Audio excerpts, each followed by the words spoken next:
महात्मा ज्योतिराव फुले कर्जमाफी. महात्मा ज्योतिराव फुले कर्जमाफी योजना या योजनेअंतर्गत शेतकऱ्यांसाठी मदत दिली जाते. या योजनेअंतर्गत महाराष्ट्र सरकारने शेतकऱ्यांसाठी पीक कर्ज दिले जाते, जेणेकरून शेतकऱ्यांना या कर्जमाफीची आर्थिक मदत मिळेल.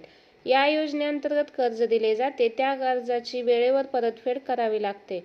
वेळेवर कर्जाची परतफेड करणाऱ्या शेतकऱ्यांसाठी 50,000 रुपये प्रोत्साहन दिले जाणार आहे.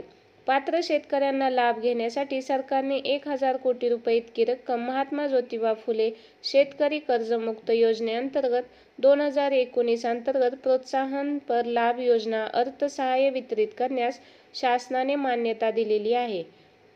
कर्जमाफी 2019-20 कर्ज घेणाऱ्यांसाठी 2018-19 सन 2019-20 या वर्षात घेतलेल्या अल्पमुदत पीक कर्जाच्या मुद्दल रकमेवर जास्तीत जास्त 50,000 रुपयेपर्यंत प्रोत्साहनपर रक्कम लाभ म्हणून देण्यास मान्यता देण्यात आलेली आहे.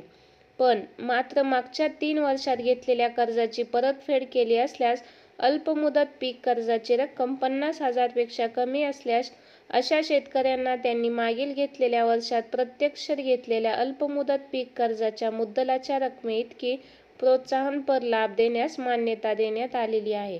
महात्मा ज्योतिबा फुले योजनेअंतर्गत या शेतकऱ्यांनी पीक कर्ज घेतलेले आहे त्या शेतकऱ्यांसाठी एक महत्त्वाची सूचना आहे. ज्या शेतकऱ्यांनी मागील 2 ते 3 वर्षात वेळेवर बँक यांनी ठरवून दिलेल्या वेळेत कर्जाची परतफेड केली असल्यास त्यांना पीक कर्जाच्या मुद्दल रकमेवर जास्तीत जास्त 50,000 पर्यंत प्रोत्साहन लाभ दिला जाणार आहे. या लाभासाठी मुदतवाढ देण्यात आलेली आहे. ती मुदतवाढ 12 सप्टेंबर पर्यंत दिलेली आहे. 12 सप्टेंबर पर्यंत मुदतवाढ.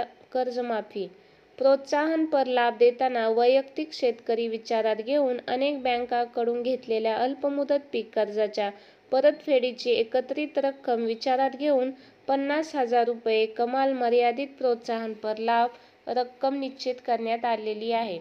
यासाठी मुदतवाढ देण्यात आलेली आहे. 12 सप्टेंबर पर्यंत मागील 2 ते 3 वर्ष वेळेवर कर्जाची परतफेड करणाऱ्या शेतकऱ्यांना प्रोत्साहनपर लाभ देणाऱ्या शेतकऱ्यांसाठी 12 सप्टेंबर पर्यंत मुदतवाढ देण्यात आलेली आहे.